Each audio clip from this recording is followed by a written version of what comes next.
ಪ್ರಾರಂಭದ ಮೊದಲನೆಯ ಶ್ಲೋಕದಿಂದ ಆರಂಭಿಸಿ 18,000 ಶ್ಲೋಕವನ್ನ ಒಳಗೊಂಡಿರುವ ಇಡೀ ಭಾಗವತದ ಪ್ರತಿ ಅಕ್ಷರವೂ ಕೂಡ ಅಷ್ಟೇ ಮಹತ್ವವನ್ನ ಹೊಂದಿದೆ.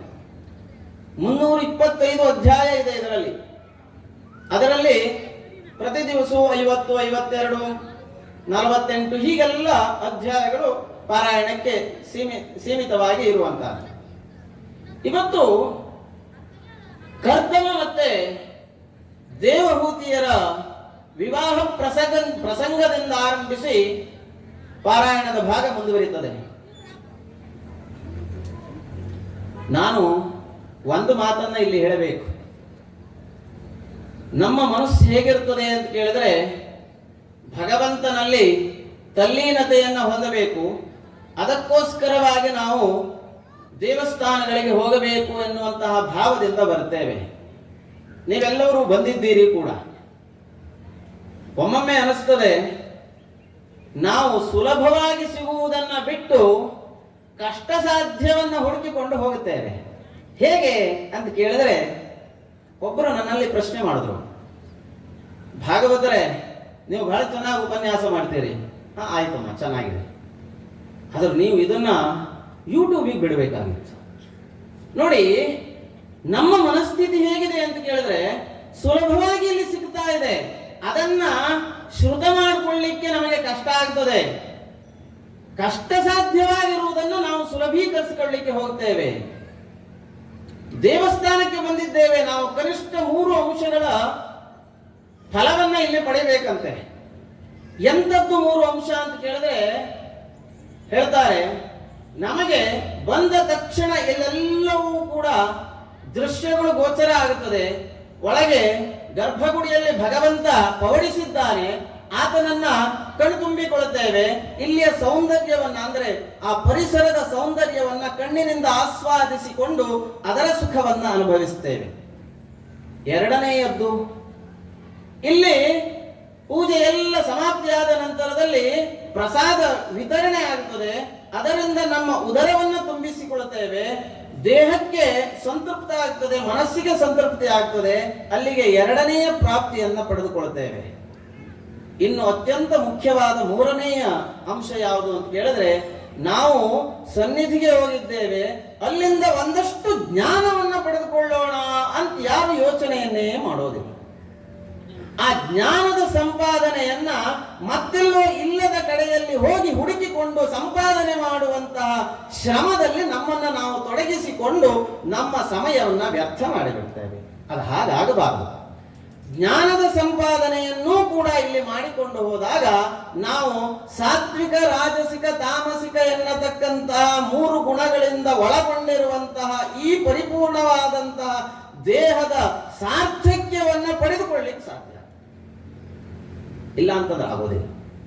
ಹಾಗಾಗಿ ಸಾತ್ವಿಕ ಜ್ಞಾನದ ಅವಶ್ಯಕತೆ ನಮಗಿದೆ. ಅದನ್ನೂ ಕೂಡ ಇಲ್ಲಿಂದಲೇ ನಾವು ಸಾಧ್ಯವಾದಷ್ಟರ ಮಟ್ಟಿಗೆ ಪಡೆದುಕೊಂಡು ಹೋಗಬೇಕು. ಹಾಗಾಗಿ ಈ 3 ಅಂಶಗಳನ್ನು ನಾವು ಪಡೆದುಕೊಂಡ್ವಿ ಅಂತ ಹೇಳಾದ್ರೆ ನಾವು ಇಲ್ಲಿಗೆ ಬಂದದ್ದರ ಪರಿಪೂರ್ಣ ಸಾಫಲ್ಯತೆ ಎನ್ನುವಂತಹದ್ದು ನಮಗೆ ದೊರಕುತ್ತದೆ. ಸ್ವಯಂಭುವ ಮನು ತನ್ನ ಶತರೂಪ ಎನ್ನತಕ್ಕಂತಹ ಧರ್ಮಪತ್ನಿಯೊಟ್ಟಿಗೆ ಸಾಂಸಾರಿಕ ಜೀವನವನ್ನ ಮಾಡಿ ತನ್ಮೂಲಕವಾಗಿ ಜಗತ್ತಿನ ಸೃಷ್ಟಿ ಕಾರ್ಯವನ್ನ ಮಾಡಬೇಕು ಎನ್ನುವಂತಹ ನಿರ್ದೇಶನಕ್ಕೆ ಬ್ರಹ್ಮದೇವರಿಂದ ಒಳಪಟ್ಟರಂತೆ.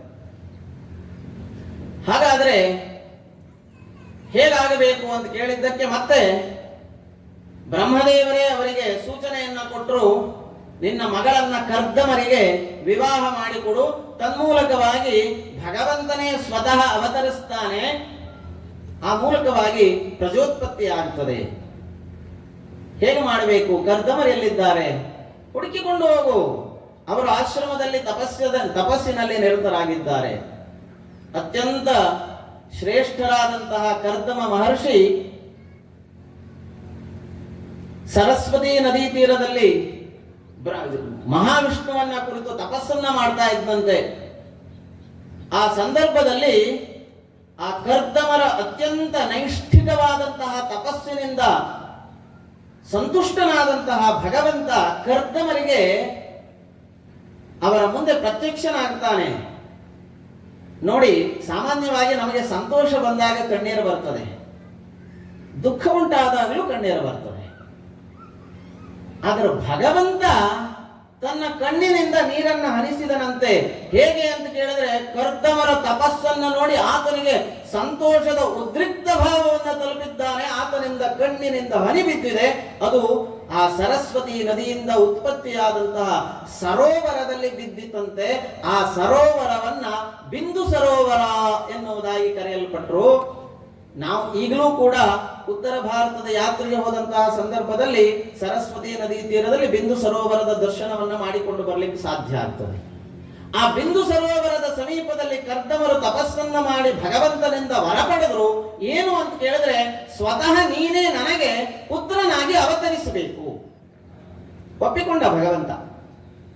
ಮುಂದೆ ಅದಕ್ಕೆಲ್ಲ ಯೋಜನೆಯ ರೀತಿಯಲ್ಲಿ ಸ್ವಯಂಭೂಮನು ಪ್ರತಿ ಯುಗವೂ ಕೂಡ ಮನ್ವಂತರಗಳಿಂದ ಕೂಡಿರುತ್ತದೆ. ಅಂದ್ರೆ ಆ ಯುಗವನ್ನ ಒಬ್ಬ ಮನ್ವಂತರ ಆಳ್ವಿಕೆಯನ್ನ ಮಾಡ್ತಾನೆ. ಒಟ್ಟು 14 ಮನ್ವಂತರಗಳು ಇದೆ. ಈಗ ವೈವಸ್ವತ ಮನು ಎನ್ನುವಂತಹದ್ದು ಪ್ರಸ್ತುತ ಪ್ರಚಲಿತದಲ್ಲಿ ನಡೀತಾ ಇರುವಂತಹದ್ದು. ಆ ಸಂದರ್ಭದಲ್ಲಿ ಸ್ವಯಂಭುವ ಮನು, ಮೊದಲನೆಯ ಮನು, ಆತ ಆಳ್ವಿಕೆಯನ್ನ ಮಾಡ್ತಾ ಇದ್ದ. ಶತರೂಪೆಯ ಜೊತೆಯಲ್ಲಿ ತನ್ನ ಮಗಳಾದಂತಹ ದೇವಹೂತಿ, ಆಕೂತಿ, ಪ್ರಸೂತಿ ಅಂತ 3 ಜನ ಹೆಣ್ಣು ಮಕ್ಕಳಂತೆ ಆತನಿಗೆ.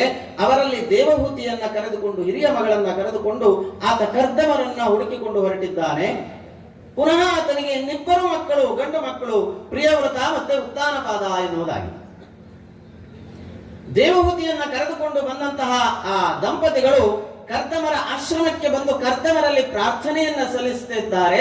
ಬ್ರಹ್ಮದೇವರ ಅಪ್ಪಣೆಯಾಗಿದೆ, ನೀವು ನಮ್ಮ ಮಗಳನ್ನ ನೈಷ್ಠಿಕ ಬ್ರಹ್ಮಚಾರಿಯಲ್ಲಿ ನೀವಿದ್ದೀರಿ, ಸಾಂಸಾರಿಕ ಜೀವನಕ್ಕೆ ನೀವು ಮುಂದುವರಿಯಬೇಕು, ಉದ್ಯುಕ್ತರಾಗಬೇಕು ಅಂತ ಹೇಳಿ ಪ್ರಾರ್ಥನೆಯನ್ನ ಮಾಡಿಕೊಂಡ್ರು. ಪ್ರಾರ್ಥನೆಗೆ ದೇವಹೂತಿಯ ಕೈಯನ್ನ ಹಿಡಿಲಿಕ್ಕೆ ಕರ್ದಮರು ಒಪ್ಪಿಕೊಂಡ್ರಂತೆ. ವಿವಾಹ ಆಯಿತು. ಅಲ್ಲಿಯೇ ಮಗಳನ್ನ ಬೀಳ್ಕೊಡುವಂತಹ ಸಂದರ್ಭ. ನಾವೆಲ್ಲ ಯಾರ್ಯಾರೆಲ್ಲ ಹೆಣ್ಣು ಮಕ್ಕಳನ್ನ ಪಡೆದಿದ್ದಾರೋ ಅವರಿಗೆಲ್ಲ ಅದು ಬಹಳ ಹತ್ತಿರದ ಪರಿಚಯ ಇರುತ್ತದೆ. ಗಂಡು ಮಕ್ಕಳು ಪಡೆದವರಿಗೆ ಪರಿಚಯ ಇರೋದಿಲ್ಲ ಅಂತಲ್ಲ. ಯಾಕೆ ಅಂತ ಕೇಳಿದ್ರೆ, ತಾನು ಜನಿಸಿದ ಮನೆಯನ್ನು, ತಾನು ಸೇರುವ ಮನೆಯನ್ನು, 2 ಮನೆಗಳನ್ನ ಬೆಳಗತಕ್ಕಂತಹ ಅತ್ಯಂತ ಶ್ರೇಷ್ಠ ಕಾರ್ಯ ಮಾಡುವವಳು ಹೆಣ್ಣು ಮಗಳು. ಆ ಹೆಣ್ಣು ಮಗಳನ್ನ ದಾರೆ ಎರೆದು ಕೊಟ್ಟಿದ್ದಾನಂತೆ ಸ್ವಯಂಭೂಮನು. ಅರ್ಥೋ ಹಿ ಕನ್ಯಾ ಪರಕೀಯ ಏವ ತಾಮದ್ಯ ಸಂಪ್ರೇಷ್ಯ ಪರಿಗ್ರಹೀತು ಜಾತೋ ಮಮಾಯಂ ವಿಶದ ಪ್ರಕಾಮಂ ಪ್ರತ್ಯರ್ಪಿತನ್ಯಾಸ ಇವಾಂತರಾತ್ಮ. ಕಾಳಿದಾಸ ಶಾಕುಂತಲೆಯಲ್ಲಿ ಇದನ್ನ ವರ್ಣನೆ ಮಾಡ್ತಾನೆ. ಯಾರದ್ದೋ ಜನನಕ್ಕೆ, ಸಾಂಸಾರಿಕ ಜೀವನಕ್ಕೆ ಜನಿಸಿದಂತಹ ಶಕುಂತಲೆಯನ್ನ ಸಾಕಿ ಅವಳನ್ನ ತನ್ನ ಪತಿಮನೆಗೆ ಕಳಿಸುವಾಗ ಆ ಸಾಕಿದ ಕಣ್ಣು ಮಹರ್ಷಿಗಳೇ ದುಃಖವನ್ನ ಕೊಡ್ತಾ ಇದ್ರಂತೆ. ಇನ್ನು ಸ್ವತಃ ಬೆಳೆಸಿ ಸಲುಹಿದಂತಹ ಮಗಳನ್ನ ಕಳಿಸುವಾಗ ಹೇಗಿರಬೇಕು ಆ ತಂದೆ ತಾಯಿಗಳ ಮನಸ್ಥಿತಿ. ಅತ್ಯಂತ ದುಃಖಾನ್ವಿತರಾದರು. ಆದರೆ ಜಗತ್ತಿನ ಸೃಷ್ಟಿ ಕಾರ್ಯ ನಡಿಬೇಕು ಎನ್ನುವಂತಹ ನಿರ್ಧಾರದಿಂದ ಅವರು ಆ ದೇವಹೂತಿಯನ್ನ ಅಳಿಯರಾದಂತಹ ಕರ್ದಮರಿಗೆ ಒಪ್ಪಿಸಿ ಪ್ರಯಾಣವನ್ನ ಬೆಳೆಸಿದ್ರು. ಆದರೆ ದೇವಹೂತಿ ಅತ್ಯಂತ ಶ್ರದ್ಧೆಯಿಂದ ಪತಿ ಸೇವೆಯನ್ನ ಮಾಡಲಿಕ್ಕೆ ಪ್ರಾರಂಭ ಮಾಡಲಂತೆ. ಅವಳೇನನ್ನು ಬಯಸಲಿಲ್ಲ. ತನ್ನ ನಿತ್ಯದ ಎಲ್ಲ ತಪಸ್ಸಿಗೆ ಅನುಗುಣವಾದಂತಹ ಸೇವೆಯನ್ನ ಮಾಡಿಸಿಕೊಂಡು ನೋಡ್ತಾ ಇದ್ದಾರೆ. ಒಂದು ದಿವಸ ಆ ದೇವಹೂತಿ ಅತ್ಯಂತ ಕೃಶವಾದ ಶರೀರವನ್ನ ಹೊಂದಿದ್ದಾಳಂತೆ. ಪಾಪ ದುಃಖ ಆಗಿ ಹೋಯಿತು ಕರ್ದಮರಿಗೂ ಕೂಡ. ನನ್ನ ಸೇವೆಯಲ್ಲೇ ಇಷ್ಟು ಕಾಲವನ್ನ ಕಳೆದು ಬಿಟ್ಟಿಯಲ್ಲ ನೀನು, ನಿನಗೇನನ್ನು ಕೇಳಲಿಲ್ವಲ್ಲ.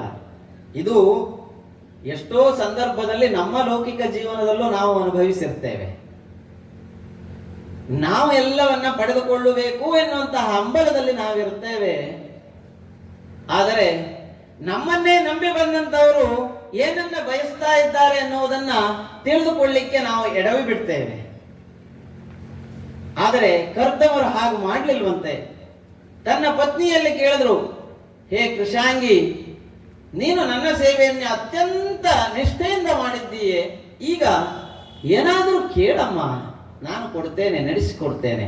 ಯಾಕೆ ಅಂತ ಕೇಳಿದ್ರೆ, ನಾನು ನಿನ್ನನ್ನ ಬಿಟ್ಟು ಇನ್ನು ಮುಂದಿನ ತಪಸ್ಸಿಗೋಸ್ಕರವಾಗಿ ಹೋಗಲಿಕ್ಕಿದೆ.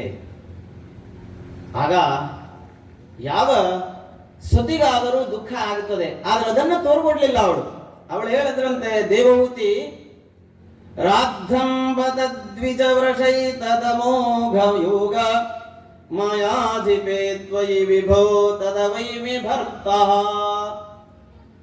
ಯಸ್ತೇಭ್ಯಥಾಯಿ ಸಮಯಃ ಸಕೃದಂಗ ಸಂಗೋ ಭೂಯಾದ್ಗರೀಯಸಿ ಗುಣಃ ಪ್ರಸವಃ ಸತೀನಾಂ. ವಿವಾಹದಲ್ಲಿ ಒಂದು ಮಂತ್ರ ಬರ್ತದೆ, ಗರ್ಭಣಾಮಿತೆ ಅಂತ ಹೇಳಿ ಪ್ರಾರಂಭ ಆಗ್ತದೆ. ನಾವು ಆ ಪತ್ನಿಯ ಕೈಯನ್ನ ಪಾಣಿಗ್ರಹಣವನ್ನ ಮಾಡುವಂತಹ ಸಂದರ್ಭದಲ್ಲಿ ಅವಳಿಗೆ ಭಾಷೆಯನ್ನ ಕೊಡ್ತೇವೆ. ನನ್ನಿಂದ ನಿನಗೆ ಗರ್ಭಾಧಾನವಾಗಿ ನಿನಗೆ ಪ್ರಜೋತ್ಪತ್ತಿಯಾಗಿ ತನ್ಮೂಲಕವಾಗಿ ನಮ್ಮ ಕುಲದ ಉದ್ಧಾರ ಆಗಬೇಕು, ಆ ಕೆಲಸವನ್ನ ನಾನು ಮಾಡಿಕೊಡ್ತೇನೆ ಅಂತ ಹೇಳಿ.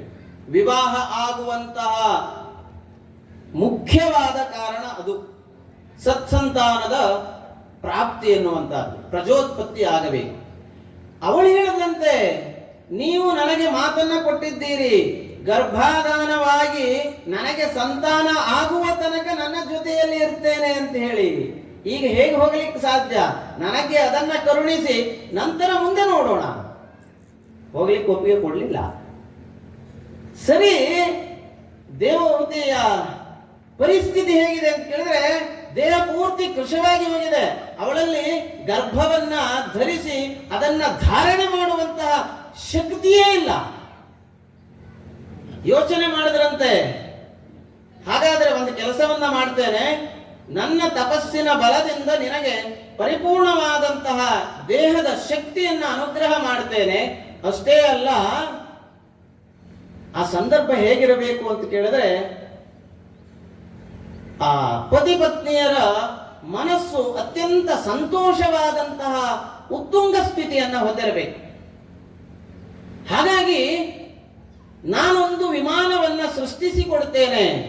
ನೋಡಿ, ವಿಮಾನ ಅಂತ ಹೇಳಿದ ತಕ್ಷಣದಲ್ಲಿ ನಮ್ಮ ಸನಾತನ ಪದ್ಧತಿ ಅಥವಾ ನಮ್ಮ ಹಿಂದಿನಿಂದ ಕಂಡುಕೊಂಡಂತಹ ಸತ್ಯ ಎಷ್ಟಿದೆ ಅಂತ ಕೇಳಿದ್ರೆ, ನಾವೆಲ್ಲ ವೈದೇಶಿಗರು ಇದನ್ನ ಕಂಡುಹಿಡಿದಿದ್ದಾರೆ ಅಂತ ಹೇಳಿ ಈಗ ನಾವು ಓಲೈಕೆಯನ್ನ ಮಾಡ್ತೇವೆ. ನಮಗೆ ನಮ್ಮ ಸತ್ಯ ನಮಗೆ ಬೇಕಾಗಲಿಲ್ಲ, ನಮಗದು ಬೇರೆಯವರು ಯಾರೋ ತೋರಿಸಿಕೊಡಬೇಕು. ನಿಮ್ಮಲ್ಲಿದೆ, ನಾನು ಕಲಿತು ನಿಮಗೇ ಕೊಡ್ತಾ ಇದ್ದೇನೆ, ಈಗ ತೆಗೆದುಕೊಳ್ಳಿ. ಈಗ ನಾವು ಹೇಳ್ತೇವೆ ಇದು ನಮಗೆ ಅವರು ಕೊಟ್ಟದ್ದು ಅಂತ. ಸತ್ಯ ಅದಲ್ಲ, ನಮ್ಮಲ್ಲಿಯೇ ಎಲ್ಲವೂ ಇದೆ. ನಾನು ಒಂದು ಉದಾಹರಣೆ ಹೇಳ್ತೇನೆ, ತಮಾಷೆಗೆ ಹೇಳುವುದು. ಯಾಕೆ ಅಂತ ಕೇಳಿದ್ರೆ, ಅತ್ಯಂತ ಗಂಭೀರ ವಿಷಯವನ್ನ ಹೇಳ್ತಾ ಹೋಗಿಬಿಟ್ರೆ ಕೇಳಲಿಕ್ಕೂ ಸ್ವಲ್ಪ ಕಷ್ಟ ಆಗ್ಬೋದು. ಈಗ ತಾನೇ ಭೋಜನ ಆಗಿದೆ, ನಿದ್ದೆ ಬರುವ ಮಂಪರು ಬೇರೆ. ನಮ್ಮಲ್ಲಿ ಏನಿದೆ ಅಂತ ಕೇಳಿದ್ರೆ, ಅದರಲ್ಲೂ ವಿಶೇಷವಾಗಿ ಹವ್ಯಕರಲ್ಲಿ ತೆಳ್ಳೆವು ಮಾಡುವಂತಹ ಒಂದು ಪದ್ಧತಿ ಇದೆ. ಆದ್ರೆ ಏನು ಅಂತ ಕೇಳಿದ್ರೆ, ಅಲ್ಲಿ ಬೆಂಗಳೂರಿನಲ್ಲೋ ಅಥವಾ ಇನ್ನೆಲ್ಲೋ ಅದನ್ನ ನಾವು ಸಿದ್ಧಪಡಿಸಿ ಇದು ಹವ್ಯಕರ ವಿಶೇಷ ಅಂತ ಕೇಳಿದ್ರೆ, ಅಲ್ಲಿ ಹೋಗಿ ನಾವು ಕಾಸನ್ನ ಕೊಟ್ಟು ತಿಂತೇವೆ, ಬಹಳ ಚೆನ್ನಾಗಿ ಮಾಡಿದ್ದಾರೆ ಅಂತ. ನಾವು ನಿತ್ಯ ಅದನ್ನ ಮಾಡ್ತೇವೆ. ನಾವು ಮನೆಯಲ್ಲಿ ಕಷ್ಟಪಟ್ಟು ಅಮ್ಮ ಬೇಯಿಸಿ ಕೊಟ್ಟ ದೋಸೆಯನ್ನ ತಿನ್ಲಿಕ್ಕೆ, ಅಮ್ಮ ಇವತ್ತಿದು ಸರಿ ಇಲ್ಲ ಅಂತ ಹೇಳ್ತೇವೆ. ಪಾಪ ಅಮ್ಮ ಎಷ್ಟು ಕಷ್ಟಪಟ್ಟಿದ್ದಾರೆ ಅದಕ್ಕೆ ಮಾಡ್ಲಿಕ್ಕೆ. ಹಾಗೆ ಇದು ಕೂಡ ನಮ್ಮ ಋಷಿಮುನಿಗಳು ಕಂಡುಕೊಂಡು ಅನೇಕ ಶ್ರೇಷ್ಠ ವಿಚಾರಗಳನ್ನ ನಮಗೆ ಕೊಟ್ಟು ಬಿಟ್ಟಿದ್ದಾರೆ. ಆದ್ರೆ ನಾವೇನ್ ಮಾಡ್ತೇವೆ ಅಂತ ಕೇಳಿದ್ರೆ, ಅದೆಲ್ಲವನ್ನ ಬೇರೆಯವರಿಗೆ ಕೊಟ್ಟು ಬಿಟ್ಟಿದ್ದೇವೆ. ಈಗ ಅವರು ನಮಗೆ ಕೊಡ್ತಾ ಇದ್ದಾರೆ, ನಾವು ಅದಕ್ಕೆ ದುಡ್ಡನ್ನ ಕೊಟ್ಟು ತೆಗೆದುಕೊಳ್ಳುವ ಪರಿಸ್ಥಿತಿ. ಇನ್ನೊಂದು ಎಷ್ಟೊಂದು ದುಃಖಕರವಾದ ಸಂಗತಿ. ಪ್ರಾಯಶಃ ಈ ಸಂದರ್ಭ ಅಲ್ಲದೇ ಇದ್ರೂ ನಾನು ಹೇಳ್ತೇನೆ, ನಾವು ದೇವ ಭಾಷೆ ಅಂತ ಹೇಳಿ ಅತ್ಯಂತ ಪೂಜನೀಯವಾದಂತಹ ಸ್ಥಾನವನ್ನ ಕೊಡುವಂತಹ ಸಂಸ್ಕೃತದ ಎಲ್ಲ ಅದರ ಮೇಲಿನ ಸ್ವಾಯತ್ತತೆಯನ್ನ ಇವತ್ತು ಬೇರೆ ದೇಶಗಳು ಪಡ್ಕೊಂಡಿವೆ. ನಮ್ಮದೇ ದೇಶದ ಸ್ವತ್ತು ಅವರು ಇವತ್ತು ಕೊಟ್ಟರೆ ನಾವು ತಗೊಳ್ಳಬೇಕು, ಅಂತಹ ಪರಿಸ್ಥಿತಿ ತಂದಿಟ್ಕೊಂಡ್ಬಿಟ್ಟಿದ್ದೇವೆ. ಅಂದರೆ ಸನಾತನ ಧರ್ಮದಲ್ಲಿ ಇಲ್ಲದೆ ಇರುವುದು ಇನ್ನೆಲ್ಲೂ ಇಲ್ಲ. ಅಂತಹ ಶ್ರೇಷ್ಠ ಸನಾತನ ಧರ್ಮದಲ್ಲಿ ನಾವು ಇವತ್ತು ಜೀವನವನ್ನ ಮಾಡುವಂತಹ ಶ್ರೇಷ್ಠ ಸೌಭಾಗ್ಯ ಪಡೆದಿದ್ದೇವೆ. ಆ ವಿಮಾನವನ್ನ ಸೃಷ್ಟಿಸಿ ಹೇಳಿದ್ರಂತೆ ಕರ್ತವರು, ನೀ ಇದರಲ್ಲಿ ಕುಳಿತುಕೊಂಡು ಮನಸ್ಸೋ ಇಚ್ಛೆ ಎಲ್ಲ ಕಡೆ ಸಂಚಾರ ಮಾಡು. ಅದಕ್ಕೆ ಪೂರ್ವದಲ್ಲಿ ಬಿಂದು ಸರೋವರದಲ್ಲಿ ಸ್ನಾನ ಮಾಡಿ ಬಾ.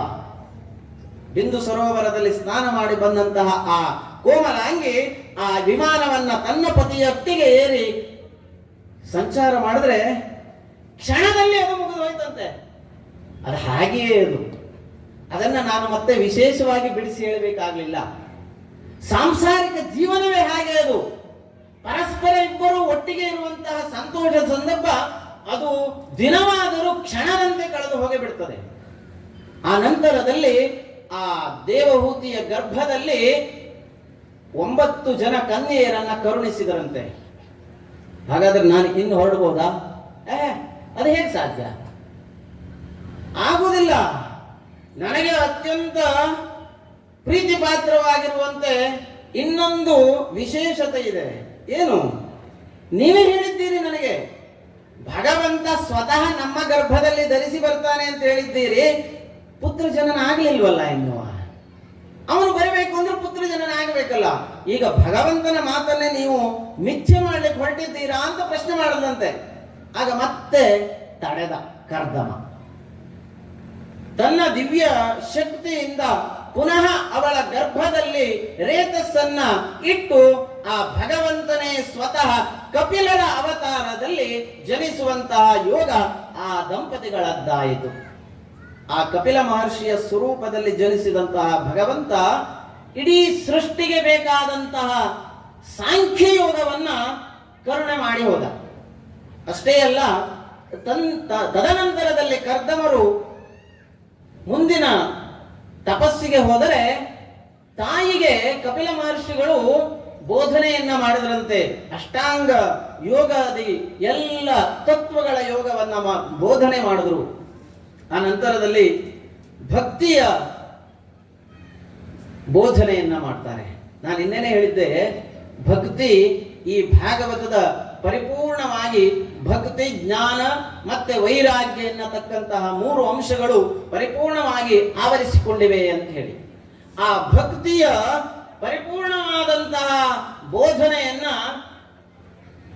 ತಾಯಿ ದೇವಹೂತಿಗೆ ಮಾಡಿದನಂತೆ. ಭಕ್ತಿಯೋಗೋ ಬಹುವಿಧೋ ಮಾರ್ಗೈರ್ಭಾಮಿನಿ ಭಾವ್ಯತೆ ಸ್ವಭಾವ ಗುಣಮಾರ್ಗೇಣ ಪುಂಸಾಂ ಭಾವೋ ವಿಭಿದ್ಯತೆ. ಭಕ್ತಿ ಎನ್ನುವಂತಹದ್ದು ತಾಮಸಿಕವಾಗಿ ಇರುತ್ತದೆ, ರಾಜಸಿಕವಾಗಿ ಇರುತ್ತದೆ, ಆಮೇಲೆ ಸಾತ್ವಿಕವಾಗಿ ಇರುತ್ತದೆ.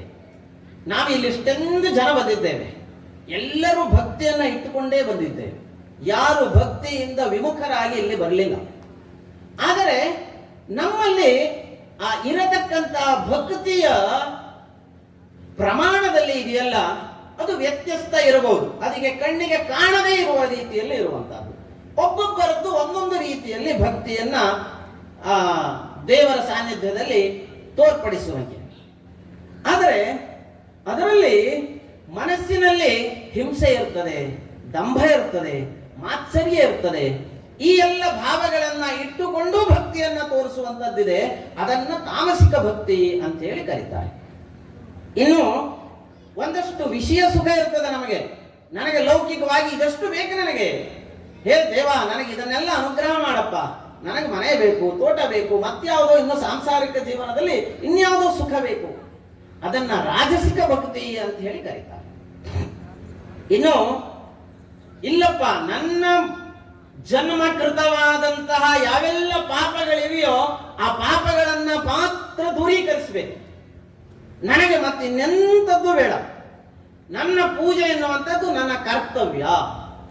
ಭಗವಂತನ ಸೇವೆಯನ್ನ ಮಾತ್ರ ನಾನು ಮಾಡಲಿಕ್ಕೆ ಬಂದಿದ್ದೇನೆ ಎನ್ನುವ ಭಾವ ಯಾರಲ್ಲಿ ಇರುತ್ತದೆಯೋ ಅದು ಸಾತ್ವಿಕವಾದಂತಹ ಭಕ್ತಿ.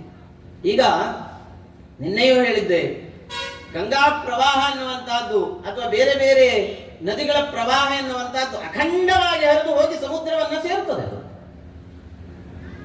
ಹಾಗೆ ಸದಾ ಭಗವಂತನ ಗುಣಗಳನ್ನೇ ನಾವು ಸ್ಮರಣೆ ಮಾಡ್ತಾ ಮಾಡ್ತಾ ಆ ಎಲ್ಲ ತೈಲದ ದೀಪದಲ್ಲಿ ಹೇಗೆ ಆ ಜ್ವಾಲೆ ಪ್ರಜ್ವಲಿಸ್ತದೆಯೋ, ಅದು ಒಳ್ಳೆಯ ಸಂಕೇತವನ್ನ, ಜ್ಞಾನದ ಸಂಕೇತವನ್ನ ಪ್ರವಹಿಸ್ತದೆಯೋ, ಅಂತಹ ಅನನ್ಯವಾದ ನಿರ್ಗುಣವಾದಂತಹ ಭಕ್ತಿ ಏನಿದೆಯಲ್ಲ, ಆ ಭಕ್ತಿಯನ್ನ ಹೊಂದಿದವನನ್ನ ಅತ್ಯಂತ ಶ್ರೇಷ್ಠ ಭಕ್ತ ಅಂತ ಹೇಳಿ ದೇವರೇ ಕರೆದಿಲ್ಲ. ಅಂತಹ ಭಕ್ತರು ಹೇಗಿರ್ತಾರಂತೆ ಗೊತ್ತೇ? ಬಹಳ ಚೆನ್ನಾಗಿ ಹೇಳಿದ್ದಾನೆ.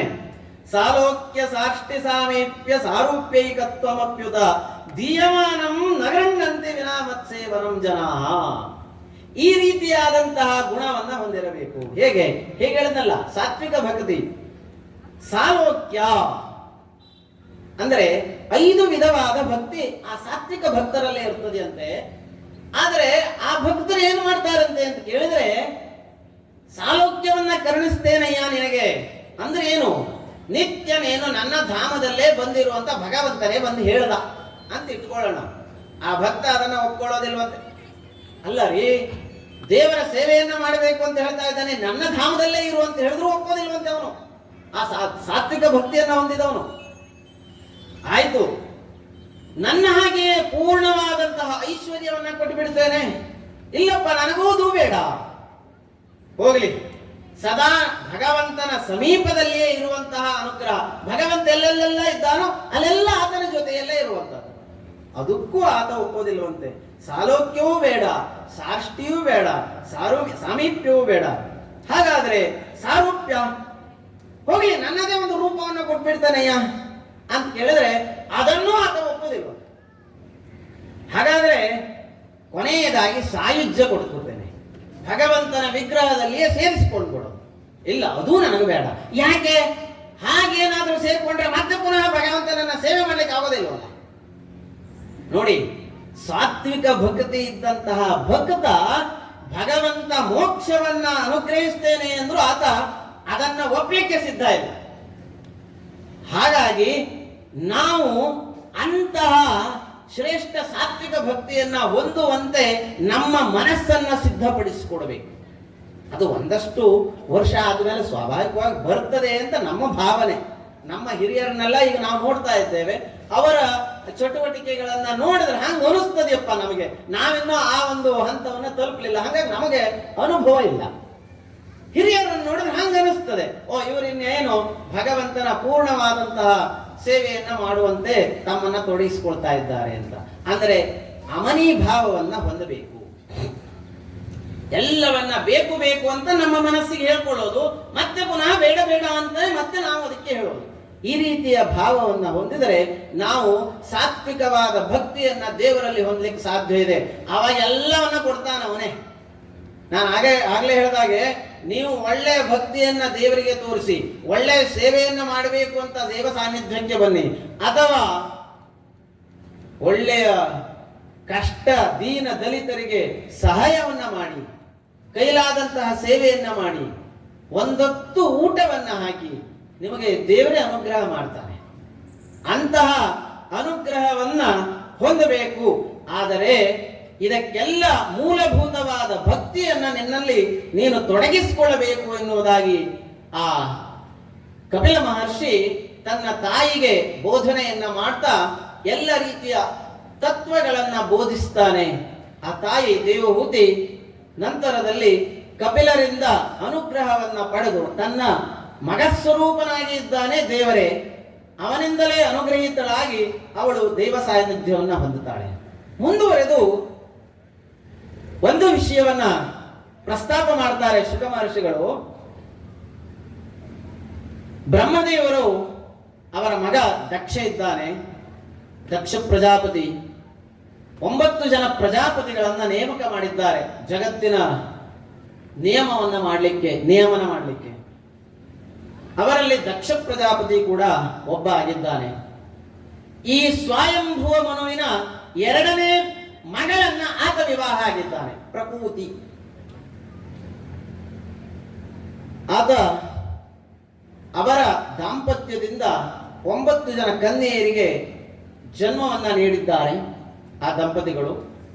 ಅವರಲ್ಲಿ ಒಬ್ಬಳು ಸತೀದೇವಿ. ಅವಳನ್ನ ಭಗವಾನ್ ಈಶ್ವರನಿಗೆ ವಿವಾಹ ಮಾಡಿಕೊಟ್ಟಿದ್ದಾನೆ. ನೋಡಿ, ಇಲ್ಲಿ ಮತ್ತೆ ಪುನಃ ಪರೀಕ್ಷಿತನಿಗೆ ಒಂದು ಆಕಾಂಕ್ಷೆ ಉಂಟಾಗಿಬಿಡ್ತದೆ. ತನ್ನ ಅಳಿಯನಲ್ಲಿಯೇ ಕೋಪವನ್ನ ಹೊಂದಿದ್ದಾನೆ, ಅದು ಭಗವಂತ ಈಶ್ವರನಲ್ಲಿಯೇ ಕೋಪ ಹೊಂದಿದ್ದಾನೆ ದಕ್ಷ ಪ್ರಜಾಪತಿ. ಆ ಸಂದರ್ಭವನ್ನ ಒಂದು ಸ್ವಲ್ಪ ಹೇಳಿಬೇಕು ಅಂತ ಕೇಳಿದಾಗ ಆ ಘಟನೆಯನ್ನ ಅವರು ವಿವರಣೆಯನ್ನ ಕೊಡ್ತಾರೆ. ನಾನು ಇದನ್ನು ಯಾಕೆ ಉಲ್ಲೇಖ ಮಾಡ್ತಾ ಇದ್ದೇನೆ ಅಂತ ಕೇಳಿದ್ರೆ, ನನಗೊಂದು ಸಮಯ ಮಿತಿಯನ್ನು ಕೊಟ್ಟಿದ್ದಾರೆ. ಆದರೆ ನಾವೊಂದಷ್ಟು ವಿಚಾರವನ್ನು ಅದರಲ್ಲಿ ಕಲಿತುಕೊಳ್ಳೋದಿದೆ ಅಂತ ಈ ಪ್ರಸ್ತಾಪವನ್ನ ಮಾಡ್ತಾ ಇದ್ದೇನೆ. ವಿವಾಹವನ್ನ ಮಾಡಿಕೊಟ್ಟ ನಂತರದಲ್ಲಿ ಅನೇಕ ದಿನಗಳ ಕಾಲ ನಡೆಯತಕ್ಕಂತಹ ಸತ್ರದಲ್ಲಿ ಎಲ್ಲ ಪ್ರಜಾಪತಿಗಳು ಭಾಗವಹಿಸಿದ್ದಾರೆ, ದೇವತೆಗಳೆಲ್ಲ ಭಾಗವಹಿಸಿದ್ದಾರೆ, ದೇವತೆಗಳೆಲ್ಲ ಇದ್ದಾರೆ. ತುಂಬಿದ ಸಭೆಯಲ್ಲಿ ದಕ್ಷ ಪ್ರಜಾಪತಿ ಸಭೆ ಪ್ರವೇಶವನ್ನ ಮಾಡಿದ್ರೆ ಎಲ್ಲರೂ ಎದ್ದು ನಿಂತು ಆತನಿಗೆ ಗೌರವವನ್ನ ಕೊಟ್ಟರಂತೆ. ಅವರಲ್ಲಿ ಈಶ್ವರ ಕುಳಿತಿಯೇ ಇದ್ದಾನೆ. ಅಷ್ಟೇ ಅಲ್ಲ, ಬ್ರಹ್ಮದೇವರು ಕುಳಿತೇ ಇದ್ದಾರೆ. ಉಳಿದವರೆಲ್ಲ ಎದ್ದು ನಿಂತಿದ್ದಾರೆ. ಬ್ರಹ್ಮದೇವರು ಆತನಿಗೆ ತಂದೆ, ದಕ್ಷನಿಗೆ. ಹಾಗಾಗಿ ತಂದೆ ಎದ್ದು ನಿಂತ್ಕೊಳ್ಳಿಲ್ಲ ಅಂತ ಆತನಿಗೆ ಕೋಪ ಬರಲಿಲ್ಲ. ಈತ ಲಯಕರ್ತ ಇದ್ದಾನೆ, ಈಶ್ವರ. ಅದಕ್ಕಿಂತ ಹೆಚ್ಚಾಗಿ ಅಧಿಕಾರ ಇದೆ. ತನ್ನ ಅಳಿಯ ಮಾವ ಬಂದಿದ್ದೇನೆ, ಎದ್ದು ನಿಂತ್ಕೊಳ್ಬೇಕಾಗಿತ್ತು ಅಂತ ಒಂದು ಹುಸಿ ಕೋಪ ತೋರಿಸಿದ. ಆದರೆ ಅದು ದೊಡ್ಡದಾಗಿ ಬೆಳೆದು ಹೋಯಿತು. ಆತ ಅದನ್ನಲ್ಲಿಗೆ ನಿಲ್ಲಿಸಿದ್ರೆ ಒಳ್ಳೆಯದಾಗ್ತಿತ್ತೇನೋ. ಆತ ಸಭೆಯಲ್ಲಿ ಈಶ್ವರನಿಗೆ ಶಾಪವನ್ನ ಕೊಡಲಿಕ್ಕೆ, ಆತನನ್ನ ಅನೇಕ ವಿಧ ಮಾತುಗಳಿಂದ ನಿಂದನೆ ಮಾಡಿ ಶಾಪವನ್ನ ಕೊಡಲಿಕ್ಕೆ ಉದ್ಯುಕ್ತನಾಗ್ತಾನೆ. ಅದಕ್ಕೆ ಪ್ರತಿಯಾಗಿ ಈಶ್ವರ ಗಣಗಳು ಶಾಪವನ್ನ ಕೊಡಲಿಕ್ಕೆ ಉದ್ಯುಕ್ತರಾಗ್ತಾರೆ. ಆ ಎಲ್ಲ ಸಂದರ್ಭ ಸಮಾಪ್ತಿ ಆಯಿತು. ಆದರೆ ವೈರುಧ್ಯ ಮಾತ್ರ ಮುಂದುವರಿತು. ಯೋಗ ಬಂತು. ಒಬ್ಬೊಬ್ಬರಿಗೆ ಒಂದೊಂದು ಕಾಲ. ನಾವು ಕೆಳಗಿದ್ದವ್ರು ಮೇಲೆ ಹೋಗಲೇಬೇಕು, ಮೇಲಿದ್ದವ್ರು ಕೆಳಗೆ ಬರಲೇಬೇಕು. ನಾನು ಮೇಲೆ ಹೋಗಿದ್ದೇನೆ ಅಂತ ಅಹಂಕಾರ ಯಾವಾಗ ಪಟ್ರಿ ಅಲ್ಲಿಗೆ ನಾವು ನಾಶ ಆಗಲಿಕ್ಕೆ ಮೊದಲನೇ ಹೆಜ್ಜೆ ಇಟ್ವಿ ಅಂತಲೇ ಅರ್ಥ. ಈಗ ದಕ್ಷನಿಗೆ ಆಗಿದ್ದು ಅದೇ. ಯೋಗಾನುಯೋಗದಿಂದ ದಕ್ಷನಿಗೆ ಪ್ರಜಾಪತಿಗಳ ಮುಖ್ಯಸ್ಥನಾಗುವಂತಹ ಅನುಗ್ರಹವನ್ನ ಬ್ರಹ್ಮದೇವರು ಮಾಡಿದ್ರಂತೆ. ಈಗ ಅದೊಂದು ಕಿರೀಟ ಆತನಿಗೆ ಬಂತು. ಆತ ಇದೇ ಸಂದರ್ಭ ಅಂತ ಹೇಳಿ ಈಶ್ವರನಿಗೆ ಒಂದಷ್ಟು ಅವಮಾನ ಮಾಡೋಣ ಅಂತ ಹೇಳಿ ಯೋಚನೆಯನ್ನ ಮಾಡಿದ. ವಾಜಪೇಯ, ಬೃಹಸ್ಪತಿಸ್ತವ, ಸೋಮ ಇತ್ಯಾದಿ ಯಾಗಗಳನ್ನ ಪ್ರಾರಂಭ. ಇದೆಲ್ಲವೂ ಕೂಡ ಶ್ರೋತ ಪ್ರಕ್ರಿಯೆಯಲ್ಲ ಬರತಕ್ಕಂತಹ ಯಜ್ಞ ಪ್ರಕ್ರಿಯೆ. ಅದನ್ನ ಮಾಡಲಿಕ್ಕೆ, ಅದು ಅನೇಕ ದಿನಗಳ ಕಾಲ ನಡೆಯುವಂತಹ ಯಜ್ಞ. ಅದನ್ನ ಮಾಡಲಿಕ್ಕೆ ಪ್ರಾರಂಭ ಮಾಡಿದನಂತೆ. ಎಲ್ಲರಿಗೆ ಆಹ್ವಾನವಾಗಿದೆ, ಈಶ್ವರನಿಗೆ ಹೋಗಲಿಲ್ಲ. ಎಲ್ಲರೂ ಹೋಗಿ ಬರುವವರು, ದೇವತೆಗಳೆಲ್ಲರೂ ಸಂಚಾರ ಮಾಡ್ತಾ ಇದ್ದಾರೆ. ಆಕಸ್ಮಿಕವಾಗಿ ಸತೀದೇವಿಗೆ ತನ್ನ ತಂದೆಯ ಮನೆಯಲ್ಲಿ ನಡೀತಾ ಇರತಕ್ಕಂತಹ ಯಾಗದ ವಿಚಾರ ಕಿವಿಗೆ ಬಿದ್ದಿದೆ. ಯಾರಿಗಾದ್ರೂ ಆಸೆ ಆಗ್ತದೆ, ಅಪ್ಪನ ಮನೆಯಲ್ಲಿ ಕಾರ್ಯಕ್ರಮ ಆಗ್ತಾ ಇದೆ, ನಾವು ಹೋಗೋದು ಬೇಡವಾ? ಅದ್ರ ಕರಿಯ ಬರ್ಲಿಲ್ವಲ್ಲ, ಹೆಂಗ್ ಹೋಗೋದು? ಅದಕ್ಕೂ ಅವರೇ ಸಮಾಧಾನ ಹೇಳ್ಕೊತಾರೆ. ಮತ್ತೆ ಆ ಅಪ್ಪನ ಮನೆ ಅಲ್ವಾ, ನಾವು ಹೋದ್ರಾಯ್ತು, ಕರಿಬೇಕು ಅಂತಿಲ್ಲ. ನಮ್ಮ ಅಪ್ಪನ ಮನೆ ನಾವೆಂತ ಕರೆಸ್ಕೊಂಡು ಹೋಗ್ಬೇಕು. ಅದಕ್ಕೂ ಸಮಾಧಾನ ಅದನ್ನೇ ಅವರೇ ಹೇಳೋದು. ಆದ್ರೆ ಗಂಡ ಒಪ್ಪಬೇಕಲ್ಲ. ಅದೊಂದು ಎಲ್ಲ ಒಂದು ಮೂಲೆಯಲ್ಲಿರುವಂತಹ ಚಿಂತೆ. ಹಂಗಾಗಿ ಗಂಡನಲ್ಲಿ ಒಂದು ಮಾತು ಕೇಳ್ಬಿಡೋಣ, ಅದು ಹೋಗೋದೇ. ಆತ ಒಪ್ಪಿಗೆ ಕೊಟ್ಟರೆ ಬಹಳ ಖುಷಿ, ಇಲ್ಲ ಅಂತಂದ್ರೆ ಹೋಗ್ತೇನೆ. ಅದಕ್ಕೆ ಅಂದ್ರೆ ಕೇಳ್ದಂಗೂ ಇರಬೇಕು ಅಂತ ಹೇಳಿ ಅದಕ್ಕೆ ಒಂದು ಮಾತು ಹೇಳಿದಂತೆ ಅವಳು ತನ್ನ ಪತಿಯಲ್ಲಿ. ಹೀಗೆ ತಂದೆ ಮನೆಯಲ್ಲಿ ಕಾರ್ಯಕ್ರಮ ಆಗ್ತಾ ಇದೆ, ನಾನು ಹೋಗ್ಬರೋಣ ಅಂದ ಶಿವ. ಅಲ್ಲ ಅದಕ್ಕೆ ಮಾತು ಹೇಳ್ತೇನೆ ಕೇಳಿ. ಕಥಂ ಸುತಾಯ ಪಿತೃಗೇಹ ಕೌತುಕಂ ನಿಶಮ್ಯದೆ ಅಸುರವರ್ಯನೇಂಗತೆ ಅನಾಹುತ ಅಪ್ಯಭಿಯಂತಿ ಸೌರದಂ ಭರ್ತುರ್ಗುರೋರ್ದೇಹ ಕೃತಶ್ಚ ಕೇತನಂ. ಅಲ್ಲ, ಒಂದು ನಿಯಮ ಇದೆಯಲ್ಲ ನೋಡಿ, ಎಲ್ಲ ತಿಳಿದವ ಈಶ್ವರ, ಅವನಿಗೆ ನಿಯಮವನ್ನ ಹೇಳಿಕೊಂಡಿದ್ದಾಳ. ಏನು ನಿಯಮ ಇದೆಯಮ್ಮ? ಅಲ್ಲ, ಪತ್ನಿ, ಗುರುಗಳು, ಭರ್ತು, ತನ್ನ ಯಜಮಾನ ಮನೆ, ತನ್ನ ಗುರುಗಳ ಮನೆ, ತನ್ನ ತಂದೆ ತಾಯಿಗಳು, ಗೆಳೆಯರು ಇವರೆಲ್ಲ ಕರಿಬೇಕು ಅಂತಿಲ್ವಲ್ಲ, ಹಾಗೆ ಹೋಗ್ಬೋದಲ್ಲ ಅಂತ ಒಂದು ಮಾತಿದೆಯಲ್ಲ, ಹಿರಿಯರೆಲ್ಲ ಹೇಳ್ತಾರೆ. ಹಾಗಾಗಿ ನಾನು ಹೋಗಿ ಬರ್ತೇನೆ, ನೀವು ಒಪ್ಪಿಗೆ ಕೊಡಬೇಕು. ಅಲ್ಲ, ಅದು ಸತ್ಯ ನೀನು ಹೇಳದ್ದು. ಆದರೆ ಅದಕ್ಕೆ ಶಂಕರರು ಹೇಳಿದ್ರಂತೆ, ತ್ವಯೋದಿತಂ ಶೋಭನಮೇವ ಶೋಭನೆ. ನೀನು ಹೇಳಿದ್ದು ಬಹಳ ಉತ್ತಮವಾದಂತಹ ಮಾತು. ತ್ವಯ, ನಿನ್ನಿಂದ ಹೇಳಲ್ಪಡ್ತಲ್ಲ, ಅದು ಸತ್ಯವಾದ ಮಾತೆ. ಅನಾಹುತ ಅಪ್ಯಭಿಯಂತಿ ಬಂಧುಷು. ಬಂಧುಗಳು ಕರೆಯದೇ ಇದ್ರೂ ಹೋಗಲಿಕ್ಕೆ ನಮಗೆ ಅಧಿಕಾರ ಇದೆ, ಸತ್ಯ. ಆದರೆ ತೇ ಯದ್ಯನುತ್ಪಾದಿತ ದೋಷ ದೃಷ್ಟಯ ಬಲೀಯಸಾನಾತ್ಮ್ಯಮದೇನ ಮನ್ಯುನ. ಅದು ಯಾವ ಸಂದರ್ಭದಲ್ಲಿ ಅಂತ ಕೇಳಿದ್ರೆ, ಆ ಬಂಧುಗಳಿಗೆ, ಗುರುಗಳಿಗೆ, ಮಿತ್ರರಿಗೆ ಅವರ ಮೇಲೆ ಅವರಿಗೆ ದೇಹಾಭಿಮಾನವೋ ಅಹಂಕಾರವೋ ಇಲ್ಲದೆ ನಮ್ಮನ್ನ ಕರೆಯಲಿಲ್ಲ ಅಂತ ಹೇಳಾದ್ರೆ ನೀನು ಹೋಗುವುದು ಸತ್ಯ. ಆದರೆ ಇಲ್ಲಿ ಪ್ರಸ್ತುತ ಹಾಗಿಲ್ಲ. ನಮ್ಮ ಮೇಲೆ ಅವರಿಗೆ ಕ್ರೋಧ ಇದೆ, ನಮ್ಮನ್ನ ತಿರಸ್ಕಾರ ಮಾಡಲೇಬೇಕು ಎನ್ನುವಂತಹ ನಿರ್ದೇಶನವನ್ನ ಅಥವಾ ಮನಸ್ಸಿನ ಸಂಕಲ್ಪ ಇಟ್ಟುಕೊಂಡು ಮಾಡಿರತಕ್ಕಂತಹ ಕಾರ್ಯಕ್ರಮ ಇದು.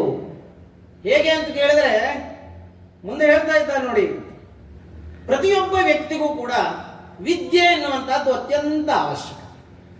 ತಪಸ್ಸು, ಆತ ಮಾಡತಕ್ಕಂತಹ ನಿತ್ಯದ ಜಪತಪಾದಿಗಳು, ದೇವತಾರಾಧನೆ, ಆತ ಪಡೆದುಕೊಂಡಿರತಕ್ಕಂತಹ ಸಂಪತ್ತು, ಹಾಗೆ ಒಳ್ಳೆಯ ಸುದೃಢವಾದಂತಹ ಶರೀರ, ಇನ್ನೊಂದು ಯೌವನದ ವಯಸ್ಸು, ಉಚ್ಚವಾದ ಕುಲ. ಈ 6 ಗುಣಗಳು ಕೂಡ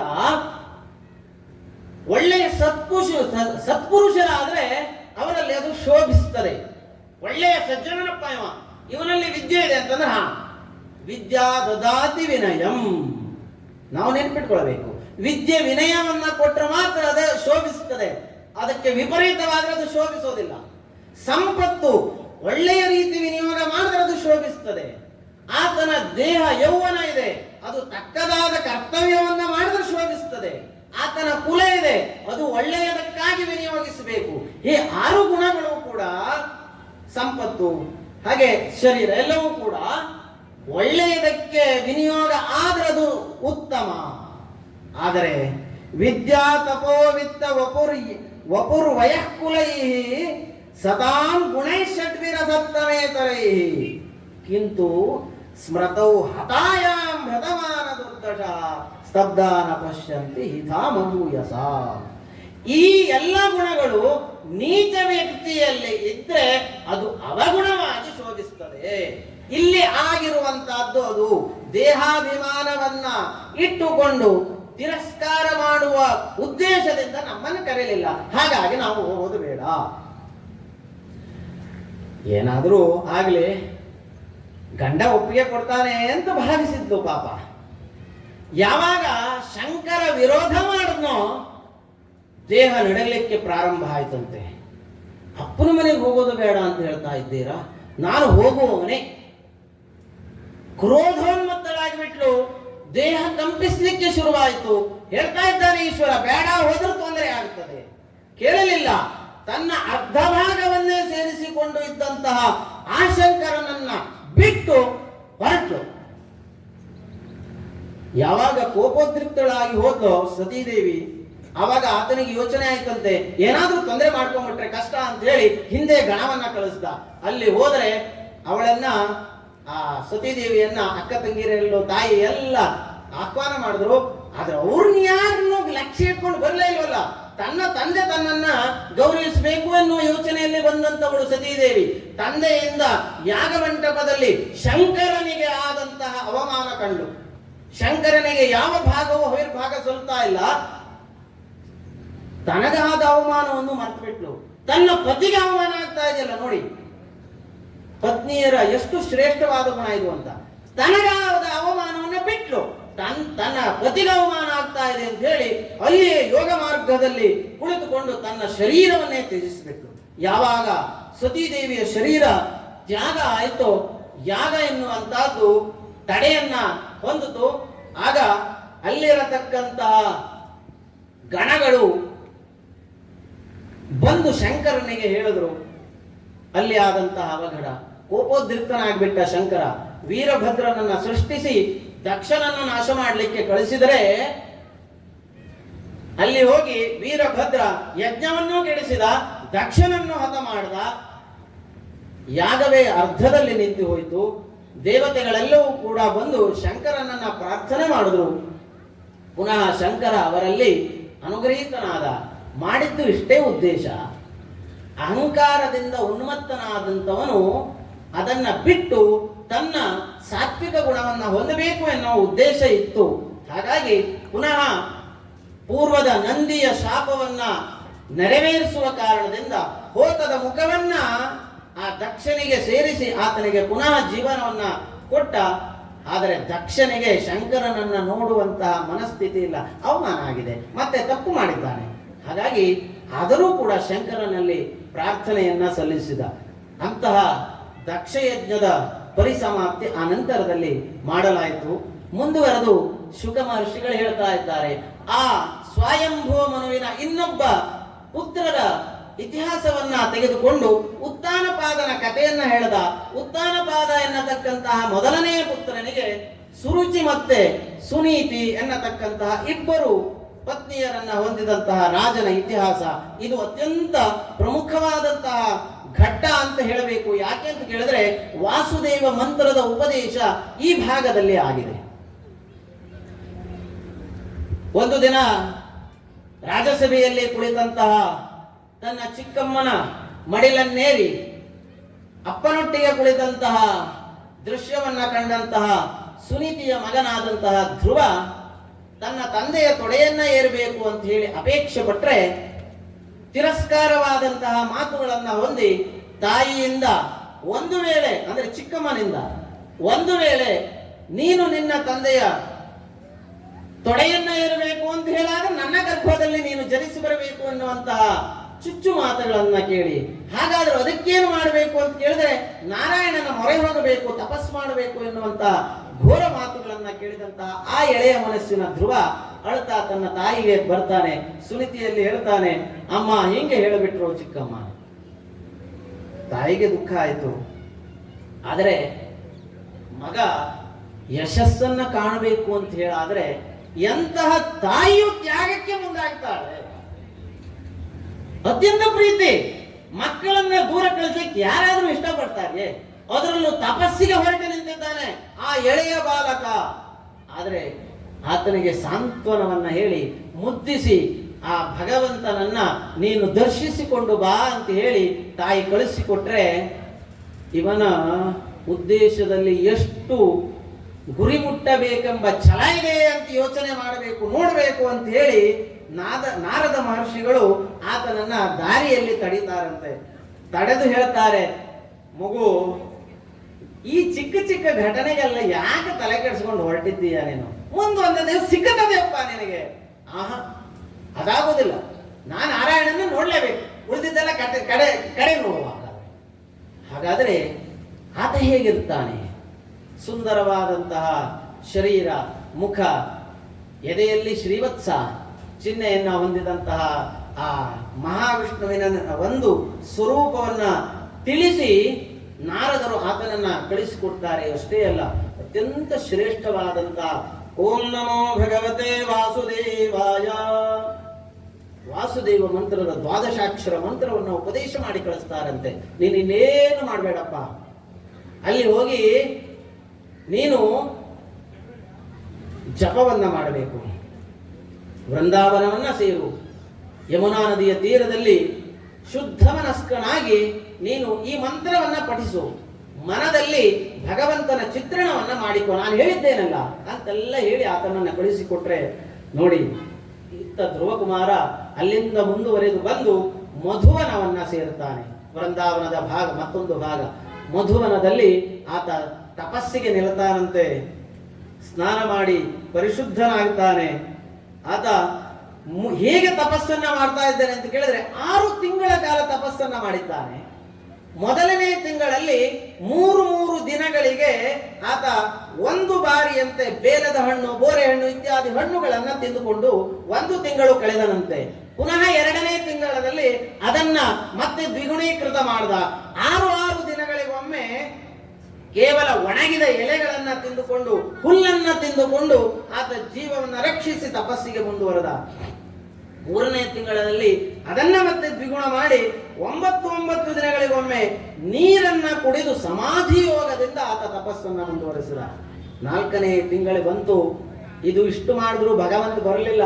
ಹೆಂಗಾದ್ರೂ ಮಾಡಿ ನಾನು ಭಗವಂತನನ್ನ ಸಾಕ್ಷಾತ್ಕಾರ ಮಾಡ್ಕೊಳ್ಬೇಕು ಅಂತೇಳಿ ಶ್ವಾಸವನ್ನ ಜಯಿಸಿದನಂತೆ. 14 ದಿನಗಳೊಮ್ಮೆ ಶ್ವಾಸೋಚ್ಛ್ವಾಸವನ್ನ ಮಾಡ್ತಾ ಆತ ತಪಸ್ಸನ್ನ ಮಾಡ್ತಾ ಇದ್ದಾನೆ. ಇಲ್ಲ, ಭಗವಂತ ಬರಲಿಲ್ಲ. 1 ಕಾಲಿನ ಮೇಲೆ ನಿಂತುಕೊಂಡು 5ನೇ ತಿಂಗಳಿನಲ್ಲಿ ತಪಸ್ಸು ಮಾಡ್ದ, ಬರಲಿಲ್ಲ. ಅರೆ, ಹಾಗಾದ್ರೆ ಹೇಗೆ? ಕೇವಲ ಅಂಗುಷ್ಟದ ಮೇಲೆ, ಹೆಬ್ಬೆರಳಿನ ಮೇಲೆ ನಿಂತುಕೊಂಡು 6ನೇ ತಿಂಗಳಲ್ಲಿ ತಪಸ್ಸನ್ನ ಪ್ರಾರಂಭ ಮಾಡಿದ್ರೆ ಭೂಮಿ ನಡಗಲಿಕ್ಕೆ ಪ್ರಾರಂಭ ಆಯ್ತಂತೆ. ದೇವತೆಗಳೆಲ್ಲ ಭಯಭೀತರಾಗಿಬಿಟ್ರು. ಚಿಕ್ಕ ಮಗು ಹೆಬ್ಬೆರಳನ್ನಿಟ್ಟು ತಪಸ್ಸನ್ನ ಮಾಡ್ತಾ ಇದ್ದಾನೆ, ಅದಕ್ಕೆ ಭೂಮಿ ನಡಗಲಿಕ್ಕೆ ಶುರುವಾಗಿದೆ. ಇದು ಮುಂದುವರೆದ್ರೆ ಜಗತ್ತೇ ಅಲ್ಲೋಲ ಕಲ್ಲೋಲ ಆಗ್ತಾ ಇದೆ ಅಂತ ಹೇಳಿ ಎಲ್ಲ ದೇವತೆಗಳು ಓಡಿ ಹೋದ್ರು ಮಹಾವಿಷ್ಣುವಿನ ಸಾನ್ನಿಧ್ಯಕ್ಕೆ. ಆತ ಹೇಳ್ದ, ಹೆದರಬೇಡಿ, ನಾನಿದ್ದೇನೆ. ಪ್ರತ್ಯಕ್ಷನಾದ ಈ ಮಗುವಿನ ಮುಂದೆ ಬಂದು ನಿಂತು ಆತನ ತಪಸ್ಸಿಗೆ ಅನುಗ್ರಹ ಮಾಡಲಿಕ್ಕೆ ಹೊರಟ್ರೆ ಕೈ ಮುಕ್ಕೊಂಡು ಬಹಳ ಚೆನ್ನಾಗಿ ಹೇಳಿದಂತೆ, ಯೋಂತಃ ಪ್ರವಿಶ್ಯ ಮಮ ವಾಚಮಿಮಾಂ ಪ್ರಸುಪ್ತಾಂ ಸಂಜೀವಯತ್ಯಖಿಲ ಶಕ್ತಿಧರ ಸ್ವಧಾಮ್ನಾ ಅನ್ಯಾಂಶ್ಚ ಹಸ್ತಚರಣ ಶ್ರವಣತ್ವಗಾದೀನ್ ಪ್ರಾಣಾನ್ನಮೋ ಭಗವತೆ ಪುರುಷಾಯ ತುಭ್ಯಂ. ಭಗವಂತ, ನೀನು ಹೇಗಿದ್ದೀಯಾ ಅಂತ ಕೇಳಿದ್ರೆ ಎಲ್ಲ ಸರ್ವ ಸಂಪನ್ನ ನೀನೇ ನನ್ನೊಳಗಡೆ ಪ್ರವೇಶವನ್ನ ಮಾಡಿಕೊಂಡು ಸುಪ್ತವಾಗಿರತಕ್ಕಂತಹ ನನ್ನ ವಾಣಿಯನ್ನ ಪ್ರಚೋದಿಸಿಕೊಂಡು ಕೈ, ಕಾಲು, ಕಿವಿ, ಚರ್ಮ, ಇಂದ್ರಿಯಗಳ ಮತ್ತೆ ಪ್ರಾಣಕ್ಕೆ ಚೈತನ್ಯವನ್ನ ಕೊಡ್ತಾ ಇದ್ದು ಅಂತರ್ಯಾಮಿಯಾಗಿ ನನ್ನಲ್ಲಿಯೇ ನೀನಿದ್ದೀ. ಅಂತಹ ನಿನಗೆ ನನ್ನ ನಮಸ್ಕಾರ. ಆಯ್ತಪ್ಪ, ನಿನ್ನ ತಪಸ್ಸೆಲ್ಲವನ್ನ ನಾನು ಕಂಡುಕೊಂಡೇ ಬಂದದ್ದು, ಮತ್ತಿನ್ನೆಂತ ಹೇಳೋದು? ನಾನು ಮೆಚ್ಚಿದ್ದೇನೆ. ಏನ್ ಬೇಕು ನಿನಗೆ? ನಿನ್ನ ಉದ್ದೇಶವೂ ನನಗೆ ಗೊತ್ತಿದೆ. ಬಂದದ್ದು ಯಾಕೆ ನೀನು? ಒಂದು ತಂದೆಯ ತೊಡೆಯ ಮೇಲೆ ಕುಳಿತುಕೊಳ್ಬೇಕು ಅನ್ನುವಂತಹ ಆಸೆಯಿಂದ ಅಲ್ವಾ? ಕೇವಲ ಅದೊಂದನ್ನಲ್ಲ, ಇಡೀ ಸಾಮ್ರಾಜ್ಯವನ್ನ ನಿನಗೆ ಅನುಗ್ರಹ ಮಾಡ್ತೇನೆ. ಅಷ್ಟೇ ಅಲ್ಲ, ನಂತರದಲ್ಲಿ ಯಾವಾಗಲೂ ಇರತಕ್ಕಂತಹ ಆ ಧ್ರುವ ಸ್ಥಾನವನ್ನ ನಿನಗೆ ಕೊಡ್ತೇನೆ. ಆತನಿಗೆ ಅನುಗ್ರಹ ಆಯ್ತು, ಮತ್ತೇನಾರು ಬೇಕಾ? ಬೇಕಾಯ್ತಾಯ್ತು. ಭಗವಂತ ಹೊರಟ್ಬಿಟ್ಟ. ತಕ್ಷಣದಲ್ಲಿ ದುಃಖ ಆಯ್ತು ಧ್ರುವನಿಗೆ. ಎಂತಹ ತಪ್ಪು ಕೆಲಸ ಮಾಡಿಬಿಟ್ಟೆ ನಾನು. ಕಷ್ಟಪಟ್ಟು ಭಗವಂತನ ಸಾಕ್ಷಾತ್ಕಾರಕ್ಕೆ ಅಂತ ಆಗ ಬಂದದ್ದು, ನಾನು ಲೌಕಿಕ ಪ್ರಪಂಚವನ್ನ ಕೇಳಿಬಿಟ್ನಲ್ಲ, ಆತನಲ್ಲಿ ಮೋಕ್ಷವನ್ನ ಕೇಳಿಬಿಟ್ರೆ ಎಲ್ಲ ಪಡೆದುಕೊಂಡಂಗ ಆಗ್ತಾ ಇತ್ತು. ಅದನ್ನೇ ಬಿಟ್ಟು ನಾನು ಬೇರೆದನ್ನ ಕೇಳಿಬಿಟ್ನಲ್ಲ ಅಂತ ಹೇಳಿ ದುಃಖ ಆಯ್ತಂತೆ. ಆದರೂ ಕೂಡ ಅದಕ್ಕೆ ಸಂತೃಪ್ತಿಯನ್ನ ಪಡೆದುಕೊಂಡಂತಹ ಧ್ರುವ ಹಿಂತಿರುಗಿದ. ದುಃಖ ಆಗಿದೆ, ಉತ್ಥಾನಪಾದನೆಗೆ ಸುರುಚಿಗೂ ದುಃಖ ಆಗಿದೆ. ಆದರೆ ಮಗು ಯಶಸ್ಸನ್ನ ಪಡೆದುಕೊಂಡು ಮುಂದೆ ಬಂದಿದೆ. ಅಂತಹ ಮಗುವನ್ನ ಸ್ವಾಗತವನ್ನ ಮಾಡಿದ್ರು.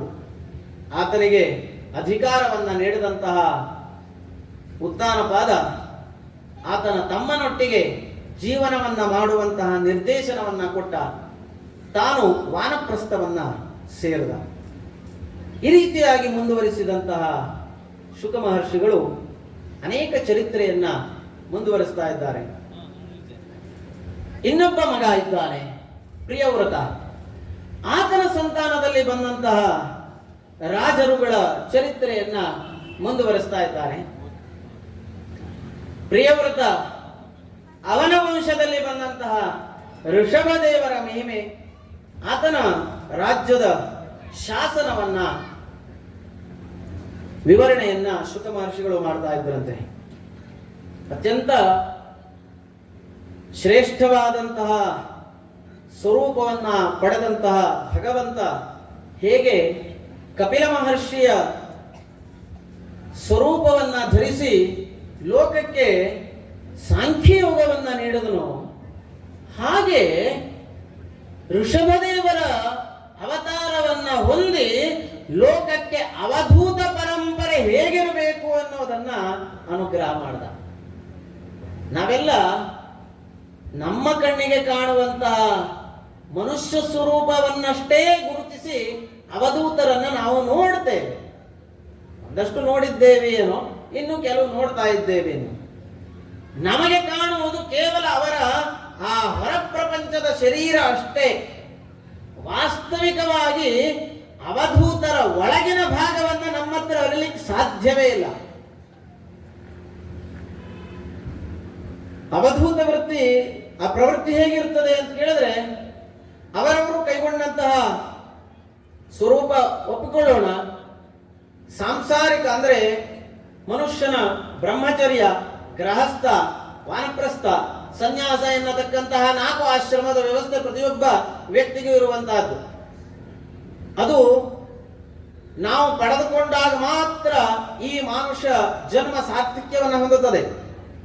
ನೋಡಿ, ಇಲ್ಲಿಯೇ ಹೇಳುವಂತಹದ್ದು ಒಂದು ಮಾತಿದೆ, ಮಾನುಷಂ ದುರ್ಲಭಂ ಜನ್ಮ. ಅನೇಕ ಬೇರೆ ಬೇರೆ ಬೇರೆ ಬೇರೆ ಪ್ರಾಣಿ ಯೋನಿಗಳಲ್ಲೆಲ್ಲ ಜನಿಸಿ ಅವುಗಳಲ್ಲಿ ಆ ಜನ್ಮದಲ್ಲಿ ನಾವು ಮಾಡಿದಂತಹ ಪಾಪ ಕರ್ಮಗಳನ್ನೆಲ್ಲ ತೊಳೆದುಕೊಂಡು ಇವತ್ತು ನಾವು ಮನುಷ್ಯರಾಗಿ ಹುಟ್ಟಿದ್ದೇವೆ. ಮಾನುಷಂ ದುರ್ಲಭಂ ಜನ್ಮ, ಅತ್ಯಂತ ದುರ್ಲಭವಾದ ಜನ್ಮ ಇದು. ಶ್ರೇಷ್ಠವಾದ ಜನ್ಮದಲ್ಲಿ ನಾವು ಹುಟ್ಟಿದ್ದೇವೆ. ಅಂತಹ ಈ ಮನುಷ್ಯ ಜನ್ಮದಲ್ಲಿ ಆ ಬ್ರಹ್ಮಚರ್ಯ, ಆ ಗೃಹಸ್ಥ, ವಾನಪ್ರಸ್ಥ, ಸನ್ಯಾಸ 4 ಆಶ್ರಮವನ್ನು ಹೊಂದಬೇಕು ಅಂತ ನಿಯಮವನ್ನು ಮಾಡಿದ್ದಾರೆ. ಅದರಲ್ಲಿ ಕೆಲವರು ಎಲ್ಲಿ ಗೃಹಸ್ಥಾಶ್ರಮವನ್ನು ಪಡೆದು ಆನಂತರ ನೇರವಾಗಿ ಸನ್ಯಾಸಾಶ್ರಮ ಅವಧೂತ ವೃತ್ತಿಯನ್ನ ಹೊಂದುತ್ತಾರೆ. ಇನ್ನು ಕೆಲವರು ಬ್ರಹ್ಮಚರ್ಯದಿಂದ ನೇರವಾಗಿ ಸನ್ಯಾಸಕ್ಕೆ ಹೋಗುತ್ತಾರೆ. ಅವರು ಮಾಡಿದಂತಹ ಪುಣ್ಯ ವಿಶೇಷ. ಅಂಥವರನ್ನ ದರ್ಶಿಸುವ ಕಿಂಚಿತ್ ಪುಣ್ಯ ನಮಗೆ ಪ್ರಾಪ್ತಿಯಾಗಿದೆ ಅಂತ ಹೇಳಿ ನಾವು ಸಮಾಧಾನ ಪಡ್ಕೊಳ್ಬೇಕು. ಅಂತಹ ಅವಧೂತ ಪರಂಪರೆಯನ್ನ ಲೋಕಕ್ಕೆ ಪ್ರಪ್ರಥಮವಾಗಿ ಅನುಗ್ರಹ ಮಾಡಿದಂಥವರು ಈ ಪ್ರಿಯವ್ರತನ ವಂಶದಲ್ಲಿ ಬಂದಂತಹ ಋಷಭದೇವರು. ಅವರು ಅವಧೂತ ವೃತ್ತಿ ಹೇಗಿರಬೇಕು, ಅವರ ಕಾಯಕ ಹೇಗಿರಬೇಕು ಎನ್ನುವುದಾಗಿ ಕೊಟ್ಟಿದ್ದಾರೆ. ಇಲ್ಲಿಯೂ ಇದೆ, ಮುಂದಿನ ದಿನಗಳಲ್ಲಿಯೂ ಕೂಡ ಅವಧೂತರು ಹೇಗಿರಬೇಕು, ಅವರು ಯಾವ ಗುಣಗಳನ್ನು ಹೊಂದಿರಬೇಕು ಅನ್ನೋದನ್ನು ನಾವು ಮತ್ತೆ ಪುನಃ ವಿಮರ್ಶೆಯನ್ನು ಮಾಡಲಿಕ್ಕಿದ್ದೇವೆ. ಯಾಕೆ ಅಂತ ಕೇಳಿದ್ರೆ, ಮತ್ತೆ ಒಂದು ನಿರ್ದಿಷ್ಟ ಚೌಕಟ್ಟಿನಲ್ಲಿ ನಾವು ಇರುವಾಗ ಅತಿ ವಿಸ್ತಾರವಾಗಿ ಹೋಗುವಂತಹ ಸಂದರ್ಭ ನಮಗಿಲ್ಲ. ಆದ್ದರಿಂದ ಆ ಅವಧೂತ ವೃತ್ತಿಯ ವಿಚಾರವನ್ನ ಮುಂದಿನ ಇನ್ನು 5 ದಿನಗಳಲ್ಲಿ ಒಂದು ದಿವಸ ನಾನು ಅದನ್ನು ಹೇಳಲಿಕ್ಕಿದ್ದೇನೆ. ಇಲ್ಲಿ ಒಂದು ಮಾತನ್ನ ಹೇಳ್ತೇನೆ. ಋಷಭದೇವರು ಹೇಳದ್ದಂತು, ಯಜ್ಜೀರ್ಷಣ್ಯಾಚರಿತಂ ತತ್ತದನುವರ್ತತೆ ಲೋಕ. ಗೀತೆಯಲ್ಲಿಯೂ ಭಗವಂತ ಹೇಳಿದ್ದಾನೆ, ಯಜ್ಜದಾಚರತಿ ಶ್ರೇಷ್ಠ ತತ್ತದೇವ ಇತರೋ ಜನಾಃ ಸಯತ್ ಪ್ರಮಾಣಂ ಕುರುತೆ ಲೋಕಸ್ತದನು ವರ್ತದೆ ಅಂತೇಳಿ ಗೀತೆಯಲ್ಲೂ ಹೇಳಿದ್ದಾರೆ. ಅಂದರೆ ಏನು ಅಂತ ಕೇಳಿದ್ರೆ, ಮಹಾಪುರುಷರು, ಹಿರಿಯರು, ದೊಡ್ಡವರು, ನಮಗೆಲ್ಲ ತಿಳಿದಂಥವರು ಅಂತ ನಾವೇನು ಲೋಕದಲ್ಲಿ ನಾವು ನಮ್ಮನ್ನ ಗುರುತಿಸಿಕೊಂಡಿದ್ದೇವೆಯೋ ಅಂಥವರೇನು ಮಾಡಿದ್ದಾರೆ ಅನ್ನೋದನ್ನ ಲೋಕ ನೋಡ್ತದೆಯಂತೆ, ಅದನ್ನ ಇತರರು ಅನುಸರಿಸ್ತಾರಂತೆ. ಹಾಗಾಗಿ ದೊಡ್ಡವರು ಅಂತ ಅನಿಸ್ಕೊಂಡವರು ಬಹಳ ಸಚ್ಚಾರಿತ್ರ್ಯವನ್ನ ಹೊಂದಬೇಕಾಗ್ತದೆ. ಆದ್ದರಿಂದಲೇ ಹೇಳಿಸಿಕೊಳ್ಳುವಂತಹದ್ದು ಸುಲಭವಾಗಿ ನಾನು ದೊಡ್ಡವ ಅಂತ ಹೇಳಿಸಿಕೊಳ್ಳಬಹುದು, ಅದು ಕಷ್ಟ ಅಲ್ಲ. ಆ ನಂತರದ ಜೀವನ ಇದೆಯಲ್ಲ ಅದು ಕಷ್ಟ. ಆ ಹಂತ ತಲುಪಿದ ಮೇಲೆ ಅಷ್ಟೇ ಸಚ್ಚಾರಿತ್ರ್ಯವನ್ನ ಇಟ್ಟುಕೊಂಡು ಹೋಗ್ತಾ ಇರಬೇಕು. ಯಾಕೆ ಲೋಕ ಅವರನ್ನ ಗಮನಿಸ್ತಾ ಇರ್ತದೆ. ಅವರು ಹೇಗೆ ಮಾಡಿದ್ರು ಅದನ್ನೇ ಲೋಕವೂ ಅನುಸರಿಸ್ತದೆ.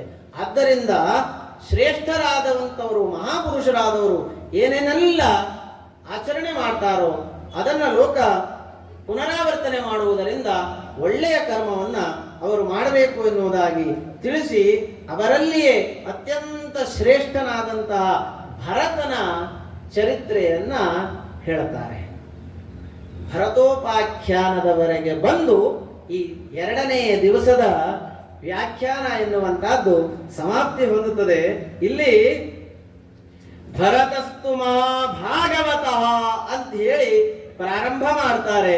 ಪುಲಹಾಶ್ರಮದಲ್ಲಿ ಅತ್ಯಂತ ಶ್ರೇಷ್ಠವಾದಂತಹ ಭರತಖಂಡದ ಆಳ್ವಿಕೆಯನ್ನ ಮಾಡಿ ನಂತರದಲ್ಲಿ ವಾನಪ್ರಸ್ಥಾಶ್ರಮವನ್ನು ಗುರಿಯಾಗಿರಿಸಿಕೊಂಡು ಪುಲಹಾಶ್ರಮದಲ್ಲಿ ವಾನಪ್ರಸ್ಥದ ಆಚರಣೆಗೆ ಹೋದಂತಹ ಗಂಡಕಿ ನದಿ, ಚಕ್ರ ನದಿ ಅಂತಲೂ ಹೆಸರು, ಆ ನದಿ ತೀರದಲ್ಲಿ ಆಶ್ರಮದಲ್ಲಿ ವಾನಪ್ರಸ್ಥದ ಅವಸ್ಥೆಯನ್ನ ಪ್ರಾರಂಭ ಮಾಡಿದಂತಹ ಭರತನ ಚರಿತ್ರೆಯನ್ನ ಆತ ಪುನಃ ವಾನಪ್ರಸ್ಥಕ್ಕೆ ಹೋದವ ಹೇಗೆ ಮೋಹಕ್ಕೊಳಗಾದ ಎನ್ನುವಂತ ಘಟನೆಯನ್ನ ಪ್ರಾರಂಭಿಸಿ ಇಂದಿನ ಕಥಾ ಸಮಾಪ್ತಿಯನ್ನ ಮಾಡ್ತಾ ಇದ್ದಾರೆ.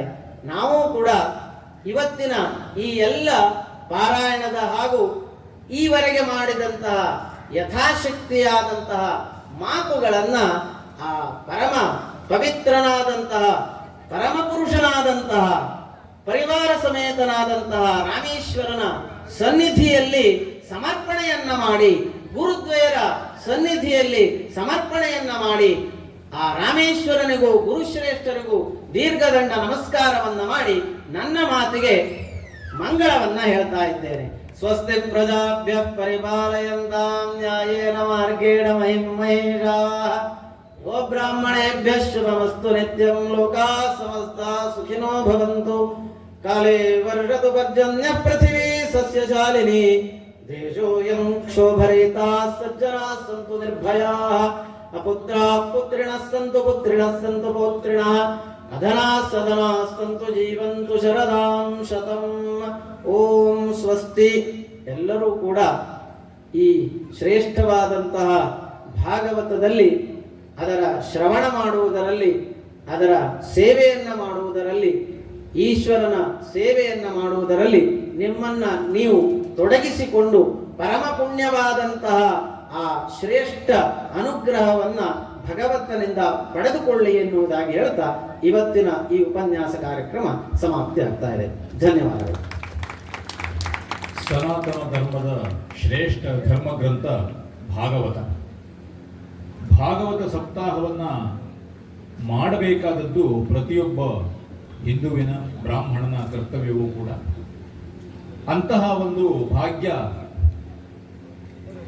ಶ್ರೋತೃವಾಗಿ ಅನುಭವಿಸಲಿಕ್ಕೆ ನಮ್ಮ ಪಾಲಿಗೆ ಒದಗಿ ಬಂದಿದೆ. ಹಾಗಾಗಿ ಈ ಕ್ಷಣವನ್ನು ನಾವು ಕಳೆದುಕೊಳ್ಳಬಾರದು ಅಂತ ಪುನಃ ನಿಮಗೆಲ್ಲ ಹೇಳ್ತಾ, ಎರಡನೇ ದಿವಸದ ಉಪನ್ಯಾಸ ಕಾರ್ಯಕ್ರಮವನ್ನು ನಡೆಸಿಕೊಟ್ಟಂತಹ ವಿದ್ವಾನ್ ಡಾಕ್ಟರ್ ಪ್ರದೀಪ್ ಜೋಶಿ ಅವರಿಗೆ ನಮ್ಮ ಅಷ್ಟಬಂಧ ಸಮಿತಿಯ ವತಿಯಿಂದ ಹಾಗೂ ಎಲ್ಲ ಶ್ರೋತೃಗಳ ಪರವಾಗಿ